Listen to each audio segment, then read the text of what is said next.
1절 복 있는 사람은 악인들의 꾀를 따르지 아니하며 죄인들의 길에 서지 아니하며 오만한 자들의 자리에 앉지 아니하고 2절 오직 여호와의 율법을 즐거워하여 그의 율법을 주야로 묵상하는도다. 6절 무릇 의인들의 길은 여호와께서 인정하시나 악인들의 길은 망하리로다. 오늘부터 시편 말씀을 가지고 함께 하나님께서 우리에게 주신 은혜를 나누는 시간을 갖도록 하겠습니다. 시편 1편은 시편 150편의 시 가운데 30격에 해당되고 있습니다. 그러니까 복 있는 사람이 어떤 삶을 살아가는가, 그리고 마지막 시편 150편은 하나님을 찬양하는 것으로 끝납니다. 이렇게 복 있는 사람은 결국 그 종국이 하나님을 찬양하는 아름다운 삶이 될 수 있다라고 말씀을 하고 있는 것입니다. 그 시편 1편의 내용, 복 있는 사람은 어떤 삶인가를 우리 같이 살펴봄으로써 우리의 삶이 복된 삶인가를 점검하는 귀하고 복된 시간이 될 수 있기를 바랍니다. 사람은 무엇인가에 끊임없이 영향을 받는 존재입니다. 우리가 하나님의 말씀에 영향을 받지 않고 있다라고 한다면 다른 무엇인가에 우리가 영향을 받고 있다라고 볼 수가 있는 것이죠. 하나님 말씀의 영향력 아래 우리가 거하고 있는가, 말씀의 통제 안에 말씀의 다스림을 받고 우리가 삶을 살아가고 있는가를 다시 한번 점검하는 이 새벽 시간이 되시길 바랍니다. 오늘 말씀을 보시게 되면 어떤 자가 복 있는 자인가를 분명히 말씀을 해주고 있습니다. 1절에 있는 말씀을 보시게 되면 좀 소극적인 의미이기는 하지만 악인들의 꾀를 따르지 아니하고 죄인들의 길에 서지 아니하며 오만한 자들의 자리에 앉지 아니하는 자, 바로 이와 같은 자가 복이 있다라고 말씀을 하고 있는 것입니다. 그러니까 세상의 영향력 아래 거하지 아니하는 자가 복이 있다라고 말씀을 하고 있습니다. 악인의 조언을 따르고 죄인의 길에 서고 오만한 자리에 앉는 자들, 그런 자들이 아니라 사람들의 말에 귀를 기울이고 이렇게 살면 안 되지, 나도 이렇게 살면 안 되지, 어떻게 우리가 하나님의 말씀만 가지고 살아갈 수 있어, 이 세상을 살아가려면 세상의 방식이 필요해, 이런 생각을 가지지 아니하고 늘 하나님 말씀을 가까이 하는 자가 복이 있는 자라고 말씀을 하고 있습니다. 세상의 영향력 아래 거하지 아니하고 말씀의 영향력 아래 거하는 자가 복이 있는 자라고 말씀을 하고 있는 것입니다. 그래서 2절에 있는 말씀을 보시게 되면 오직 여호와의 율법을 즐거워하여 그의 율법을 주야로 묵상하는도다. 하나님의 말씀을 주야로 묵상하는 자가 복이 있는 자다. 적극적으로 우리가 말씀을 가까이 하며 삶을 살아가는 자가 복이 있다라고 말씀을 하고 있습니다.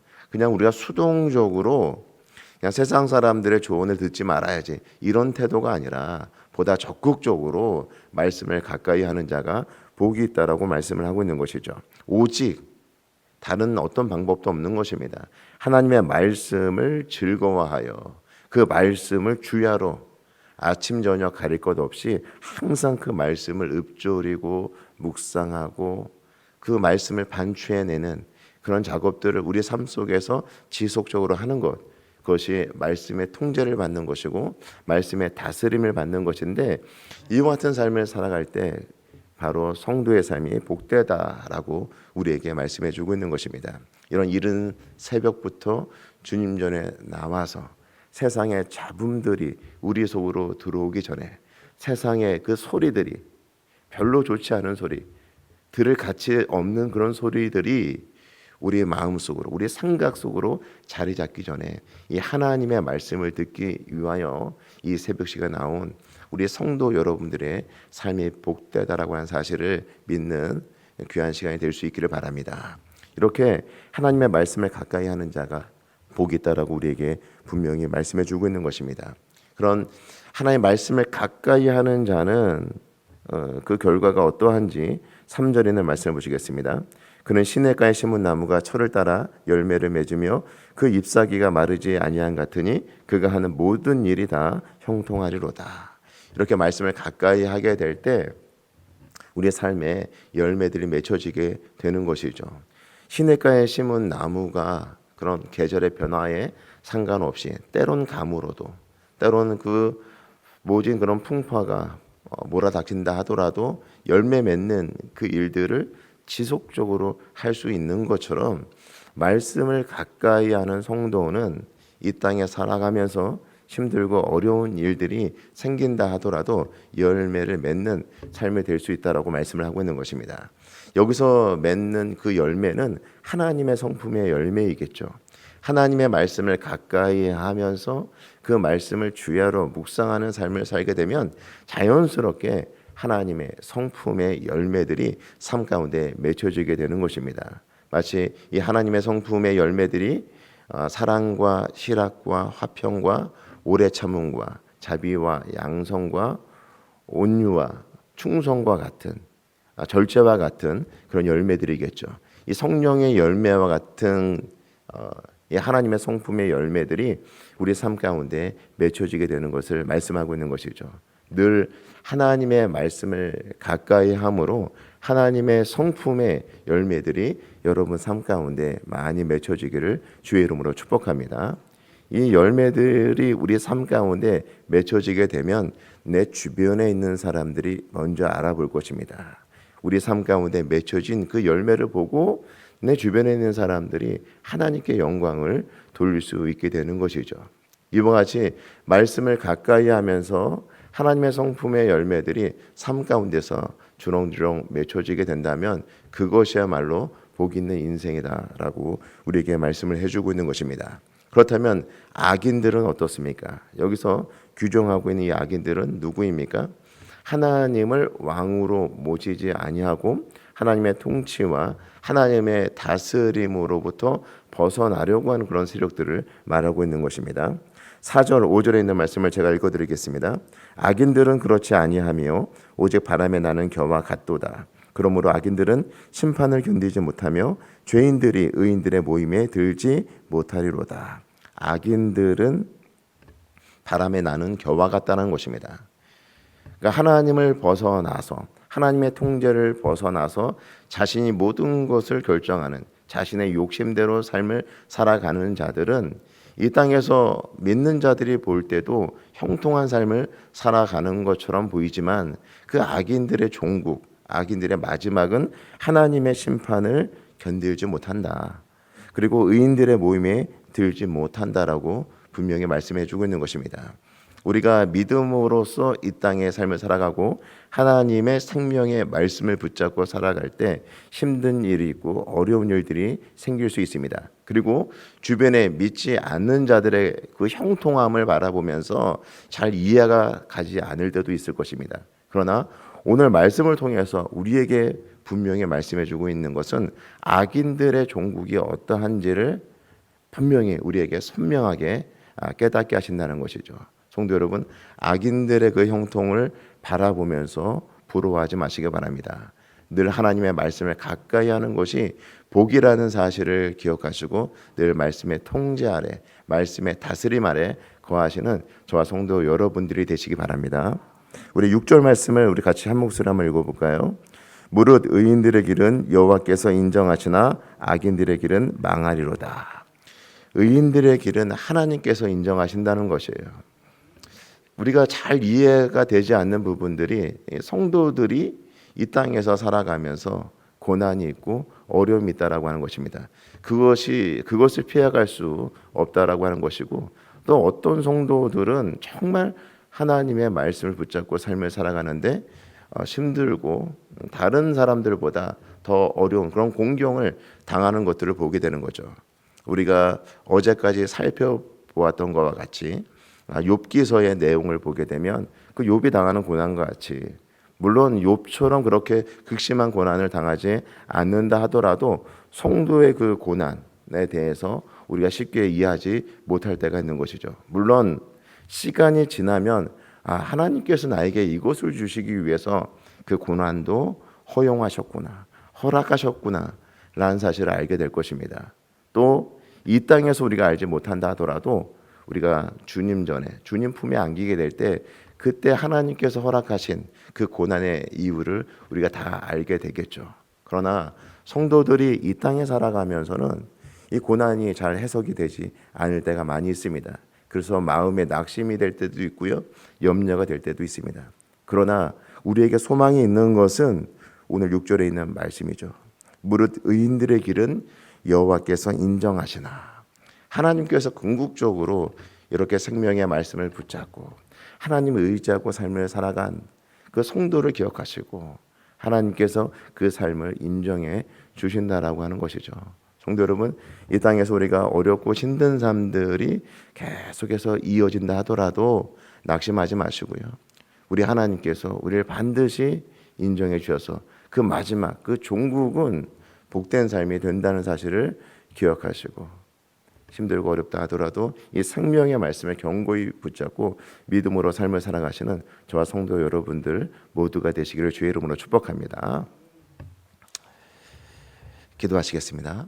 하나님, 이제 오늘 받은 말씀으로 함께 기도하겠습니다. 말씀의 영향력 아래에서 하나님의 성품의 열매를 많이 맺게 하옵소서.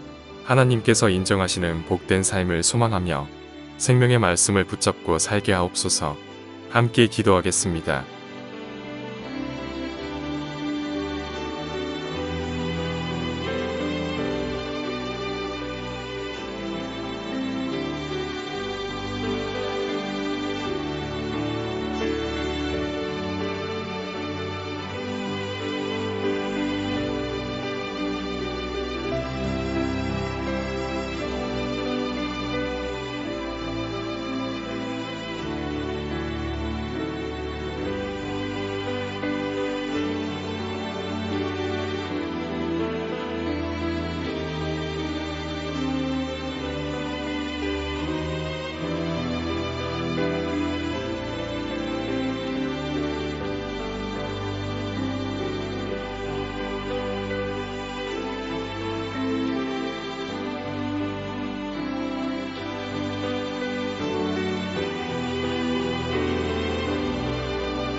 이제 오늘의 기도 제목을 가지고 합심하여 기도하도록 하겠습니다.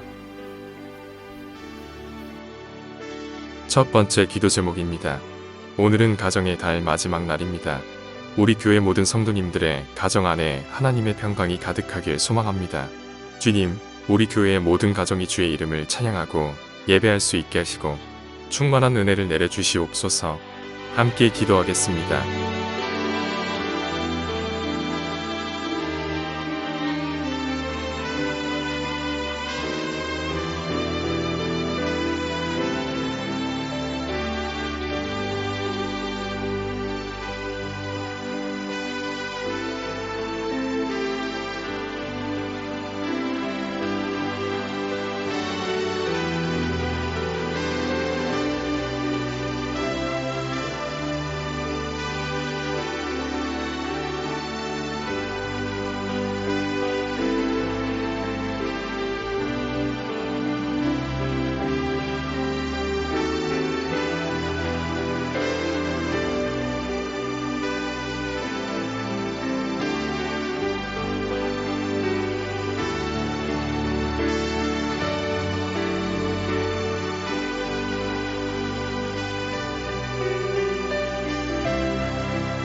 두 번째 기도 제목입니다. 청소년들을 위해 기도합니다. 학업의 문제와 인간관계의 문제로 고민이 많을 시기입니다. 고민이 많고 기댈 곳이 없다고 느끼는 이 시기에 아이들이 예수님과의 만남을 경험하게 하시고 세상이 아닌 하나님이 주시는 비전을 품게 하여 주시옵소서. 함께 기도하겠습니다.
세 번째 기도 제목입니다. 청년들을 위해 기도합니다. 진로에 대한 문제와 결혼에 대한 문제, 그리고 사회 진출에 대한 문제로 인해 많이 힘들어하는 시기입니다. 신앙이 세워질 틈이 없습니다. 주님, 이들을 긍휼히 여겨주시고 그들의 삶 안에서 하나님의 역사가 일어나게 하여 주소서. 함께 기도하겠습니다.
이제 개인의 기도 제목을 가지고 하나님 앞에 기도하시기 바랍니다.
수고하셨습니다.